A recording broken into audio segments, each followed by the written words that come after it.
J'ai attendu trop longtemps avant de me poser la question de l'utilité de ma recherche. Je suis plus chercheur, je suis chercheur de médicaments.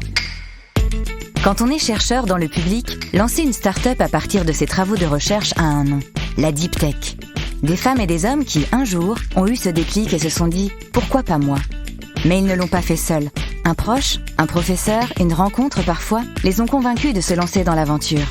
Dans cette saison 2 du Déclic Deep Tech, à chaque épisode, un invité vous présente son ou ses personnes déclic. Découvrons-les ensemble. Le Déclic Deep Tech, un podcast signé The Meta News, le journal des chercheurs, en partenariat avec BPI France. Bonjour à tous, ici Laurent de The Meta News et bienvenue à la saison 2 du Déclic Deep Tech. Je suis aujourd'hui en compagnie de Maximilien Levesque. Bonjour Maximilien. Bonjour Laurent, bonjour à tous. Vous êtes CEO, comme on dit, et cofondateur d'Akemia. Comment allez-vous déjà ? Alors ça va super bien à titre personnel et pour Akemia aussi. Ouais. C'est la question que j'allais poser. Comment va Akemia ? Akemia va super bien. On a plein de bonnes nouvelles dont on pourra parler peut-être un peu plus tard. Ouais. Avec plaisir. Vous avez compris, chers auditeurs, aujourd'hui on se penche sur le pourquoi des choses, mais on va d'abord parler du comment. Le comment, c'est Akemia. Alors je ne vais pas faire le pitch à votre place, mais expliquez-nous en quelques mots ce que vous faites. Alors chez Akemia, on fait de la recherche de médicaments. On arrive tout au début du processus de recherche de médicaments. Et notre asset, ce qu'on fait, ce qui vient de l'École normale supérieure, c'est une plateforme digitale qui permet de designer, d'inventer de nouveaux médicaments en utilisant de l'intelligence artificielle et de la physique théorique qui vient justement de l'académique. On parlait de bonnes nouvelles à l'instant, enfin vous parliez de bonnes nouvelles. Quelles sont ces bonnes nouvelles en ce moment pour Akemia ? Alors ces bonnes nouvelles sont de plusieurs ordres. D'abord commerciales, c'est-à-dire qu'on a des géants, des leaders mondiaux de la recherche de médicaments qui nous font confiance et avec qui on travaille et en fait on a même du mal à suivre leurs demandes. Ils sont aussi d'un ordre recrutement, c'est-à-dire on a des top profils qui viennent de nous rejoindre et une équipe maintenant d'une vingtaine de personnes, 18 mois après la création d'Akemia. Et puis ils sont aussi de l'ordre du financement. C'est un aboutissement pour vous ? Je parle des médicaments, je parle de le fait d'arriver peut-être un jour à créer un médicament. C'est exclusivement ça qui dirige Akemia. C'est notre alignement à tous. On veut trouver des médicaments. Aider à trouver des médicaments et trouver en propre des médicaments. Pour dire les choses de façon très concrète, c'est aussi un très beau business et c'est cool de tout aligner comme ça, mais notre focus premier, c'est trouver des médicaments. Donc si je comprends bien, c'est le médicament, le but, l'objectif, servi par un business, des finances, de la gestion. Exactement. D'abord des gens. Les gens dans Akemia, je redisais, on a une vingtaine de personnes, des profils très complémentaires, très différents les uns des autres, qui vont, plutôt techniques, mais pas exclusivement, qui vont de l'intelligence artificielle jusqu'à la physique théorique, en passant par la chimie médicinale. Et c'est donc d'abord des gens, et ensuite des financements au service de trouver des médicaments. Et donc en utilisant notre plateforme digitale, en utilisant l'intelligence artificielle et en faisant ça des dizaines et des dizaines de fois aussi vite que possible. C'est assez lent de trouver des médicaments, c'est dramatiquement lent et c'est notre sous-objectif quasi numéro 1 que d'être très performant, aider, accélérer cette recherche de médicaments. Qui pour de très bonnes raisons, mais beaucoup de temps entre la recherche et le développement, c'est-à-dire les essais cliniques, il peut se passer une dizaine d'années. On va parler des déclics. Je dis des déclics. Pour une bonne raison, et vous, chers auditeurs, vous allez le comprendre dans pas longtemps. Mais je voudrais qu'on parle un instant d'Emmanuel. Emmanuel, c'est votre associé oui. Dans cette aventure, dans cette affaire, quelle que soit la manière dont on l'appelle. Présentez-la nous en quelques mots. Quelle importance elle a eu dans cette initiative ? Alors, Emmanuel Marciano, c'est mon associé, c'est la cofondatrice d'Akemia. Elle en est la COO d'Akemia. Alors, COO, vous êtes CEO, donc PDG quelque part, si on traduit en français. COO, ça correspond à quoi ? COO, c'est... Chief Operating Officer, if I'm not wrong. You're not wrong. Le rôle d'Emmanuel, c'est d'être la tête business d'Akemia, et moi d'en être la tête, on va dire, scientifique. Dans le concret, on est extrêmement complémentaires, même en sciences et même en business.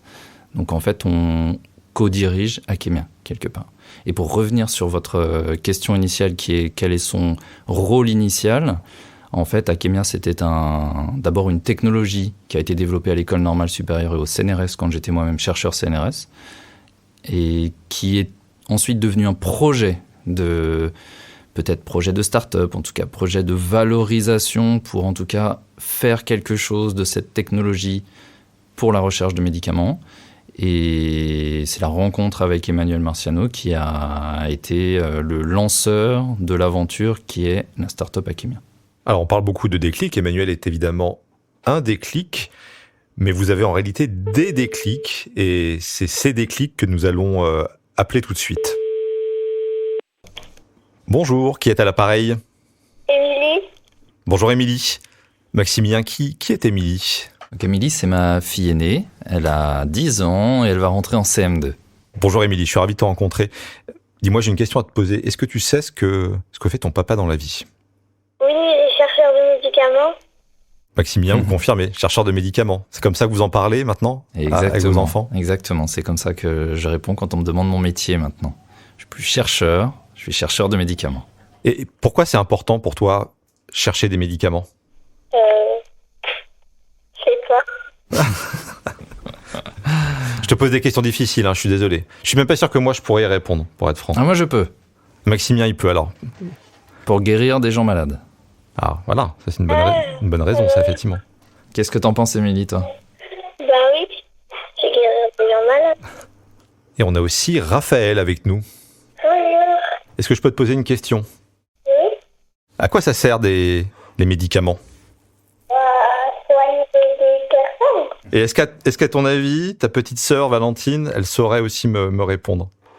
Bonjour Valentine. Bonjour. Quel âge as-tu, Valentine ? 5 ans. Tu sais ce que c'est qu'un médicament, Valentine ? Oui, Ça sert à quoi, un médicament ? ça sert à soigner les gens. Et c'est ce que ton papa fait dans la vie, c'est ça ? Oui, Et tu es fière de ça ? mais Bon. Je te remercie beaucoup, Valentine, d'avoir répondu à mes questions. Au revoir, Valentine. Tu dis au revoir de notre part à ton frère et à ta sœur ? au revoir. À bientôt. À bientôt.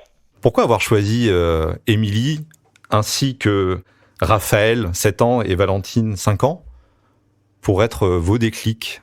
Alors, parce que quand j'étais chercheur, je faisais un métier formidable, incroyable, qui était de chercher, faire de la physique théorique, la physico-chimie, dans un objectif qui n'était pas bien clair. L'objectif, c'était d'accroître la connaissance commune de la société sur des domaines. Et puis, un jour, je me suis rendu compte que ça avait un impact peut-être donc, dans la recherche de médicaments. Puis j'avais moi mon passif, mon histoire, etc. Et puis, il y a des petites choses. Par exemple, mon métier n'était pas clair pour Émilie, Raphaël et Valentine. C'est quoi un chercheur ? C'est pas évident à raconter à quelqu'un qui a 5 ans, 7 ans ou même 10 ans. Et puis en vrai, le montage d'Akemia, c'était aussi la création donc la concrétisation d'une envie qui est celle de trouver des médicaments. Et je vais le redire comme on se l'est déjà dit dans d'autres circonstances, c'est que quand je travaille beaucoup et quand je dis à mes enfants je vais chercher des médicaments, c'est très concret, j'en suis très fier. Et quand ils me disent, quand j'entends Émilie dire papa il fait quoi, il cherche des médicaments, pareil, j'en suis très très fier. C'est ma source première de fierté. Voilà, pour répondre plus clairement, c'est ma source première de fierté. Et vous en parlez souvent ? C'est vrai qu'on parle finalement peu de mon travail avec les enfants, mais toujours avec beaucoup d'espoir et c'est vraiment très sincère ce que je vous disais tout à l'heure, à savoir ce drive pour faire des anglicismes, ce drive pour trouver des médicaments, et puis la fierté de faire ça comme métier et de diriger une start-up qui ambitieuse, mais qui aussi, on voit chez nos interlocuteurs beaucoup d'intérêt. Ils sont intrigués. Qu'est-ce que c'est ? Ça vient de l'académique. C'est pas des gens qui viennent du drug discovery, enfin de la recherche de médicaments à l'origine. Ils ont une technologie que personne n'a vue. Bah oui, ça vient de 10 ans de recherche à Oxford, Cambridge, et puis surtout à l'ENS et au CNRS et au sein de l'université Paris Sciences Lettres, PSL. Et puis donc on sent de l'envie de partout, et quand même mes enfants disent ouais, c'est super clair, papa il fait de la recherche de médicaments, bah en fait je suis content d'être là, et pour des bonnes raisons, pas parce que enfin voilà, pour des bonnes raisons. On va parler un peu plus de vous maintenant. Ça fait 2 ans maintenant qu'Akemia est lancé, juin 2019 si je me trompe pas. Oui. Vous évoquez le CNRS à l'instant. Rentrer au CNRS, c'est dur. C'est très dur. Sortir du CNRS, est-ce que c'est plus dur encore ? Non. Parce que vous l'avez quitté finalement il y a quelques années de ça. J'ai quitté le CNRS il y a 2 ans. C'est très dur de rentrer au CNRS. C'est vraiment l'objectif de plusieurs années intenses de recherche et on est dans les labos, et l'objectif, il y a 2 objectifs qui sont 1, faire de la belle science, et 2, si on a fait de la belle science, rentrer au CNRS. Et ça a été une sorte de grande victoire personnelle. C'était le concours 2013.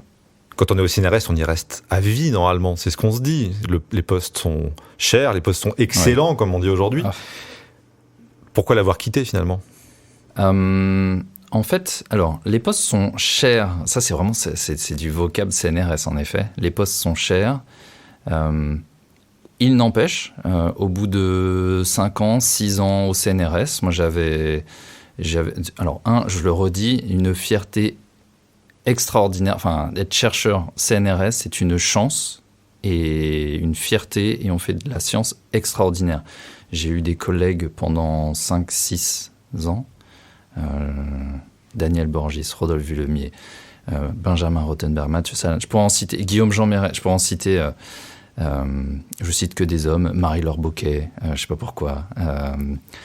Enfin, des hommes et des femmes. Des hommes et des femmes extraordinaires au quotidien. Il n'empêche, un jour, des déclics, je crois que c'est un peu le thème de l'émission, absolument, des déclics qui font que je me suis dit, finalement, est-ce que je ne serais pas plus utile ailleurs qu'au CNRS ?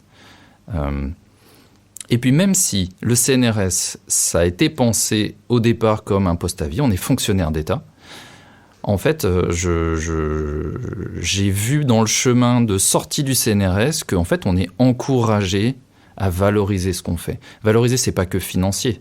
On est encouragé à rendre notre science, la science du CNRS, qui est la science de Monsieur Tout-le-Monde, puisqu'on est fonctionnaire d'État, rendre la science publique, académique, fondamentale, utile aux autres. Et un de mes déclics, c'était de me dire, mais en fait, je suis plus utile maintenant à chercher des médicaments qu'à continuer de faire de la physique fondamentale au sein d'un très beau labo dirigé par Rodolphe Villemier. Pour faire ce que vous avez fait, est-ce qu'il faut forcément quitter le CNRS ? Il y a 2 réponses. Il y a une réponse un peu bas niveau qui est légalement oui, en fait, il faut quitter le CNRS. Et la deuxième réponse, en fait, qui est beaucoup plus importante, c'est nécessaire parce que c'est un travail à temps plein. C'est pas... Quand j'étais au CNRS, je m'imaginais pouvoir passer au début 10%, un jour de temps en temps, puis en fait, non, 2 jours. En fait, c'est un travail permanent, c'est un nouveau travail. Quand j'étais au CNRS, je ne m'imaginais pas tout le travail qui serait nécessaire, ce que c'était qu'être le dirigeant d'une start-up de 20 personnes, et même de 5 personnes. On ne peut pas faire ça en plus de faire correctement sa recherche. Et une erreur, en fait, qui découle de ça, et qui, à mon avis, tue trop de start-up dans l'œuf, c'est qu'un chercheur, dont moi, en fait, mon erreur, mais c'est quelque chose que j'observe régulièrement, c'est que le chercheur s'imagine que l'idée, la science, la technologie derrière la start-up, c'est en fait 80% du travail. Le reste, c'est juste dérouler. Concrètement, ça veut dire qu'il y a un biais fondamental qui est que l'idée n'est qu'un tout petit bout de la start-up. Et quand on cherche un cofondateur, une cofondatrice, quand on cherche les gens qui vont être opérationnels dans la start-up, il faut avoir en tête, c'est eux qui vont faire la majorité du travail, même si la science est extraordinaire. Ils vont faire la majorité du travail. Très concrètement, ça veut dire quoi ? Ils doivent avoir une majorité du capital. Quand on quitte le CNRS, on quitte un exercice, j'imagine, solitaire, qui est celui de la recherche, avec le temps long, le fameux temps long de la recherche, pour rejoindre un monde où le temps, j'imagine, ne se compte pas pareil. Le temps est plus court. Qu'est-ce que ça crée ? Ça crée une sorte d'hydrocution, on va dire, intellectuelle. Alors en effet, c'était une des deux grandes difficultés pour moi en sortant du CNRS, c'est que le temps de la science est lent. Il est lent, ça ne veut pas dire qu'il n'est pas intense. C'est très intense, on travaille beaucoup. Mais il est lent, c'est-à-dire qu'il y a un temps de décantation. On est au tableau, on discute. On va dire c'est à la demi-journée, l'unité de temps. On discute. Et en plus, je suis théoricien, donc on discute, on prend un café. 2, 3. Et en fait, ça a l'air d'être du temps perdu, mais pas du tout. C'est du temps on comprend, on mâche, on tourne les choses, on les digère. Et puis au final, ça fait de la belle science fondamentale, auquel personne n'avait pensé. Dans la start-up, enfin dans ma start-up, en tout cas dans Akemia, l'unité de temps, c'est un quart d'heure, c'est même peut-être parfois 5 minutes. Mon agenda est rempli de meetings qui durent 55 minutes pour que, dépassant de 2 minutes, je sois à l'heure au meeting d'après, ou de 25 minutes pour que je puisse commencer à 30 piles.